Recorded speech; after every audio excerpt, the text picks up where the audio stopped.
বাংলা টেলিপাড়াতে একের পর এক সুখবর। মা হবার খুশির খবর দিচ্ছেন অনেক তারকারা।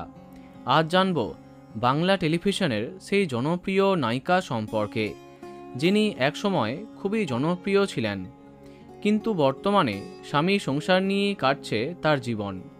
আমরা কথা বলছি চোখে বালিখ্যাত তানিয়া গাঙ্গুলি সম্পর্কে। একটা সময় উভয় চ্যানেলেই তার অবাধ আনাগোনা ছিল। জনপ্রিয় সব চরিত্রে তাকে দেখেছে দর্শক। তবে 2019-এ পুলিশ অফিসার অভিষেক মণ্ডলের সঙ্গে তার বিয়ে হয়। তারপরে একেবারেই বিদায় দিয়েছিলেন তার অ্যাক্টিং ক্যারিয়ারকে।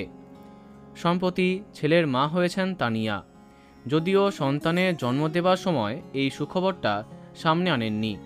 পুরো বিষয়টাই ব্যক্তিগত রেখেছেন। সম্প্রতি তার ছেলের অন্নপ্রাশন ছিল। ছেলের সঙ্গে একটি মিষ্টি ছবি শেয়ার করেছেন তানিয়া, আর তারপরই শুভেচ্ছার ঝড় তার প্রোফাইলে। অনেকে জানিয়েছে একদম বাবার মতো দেখতে হয়েছে।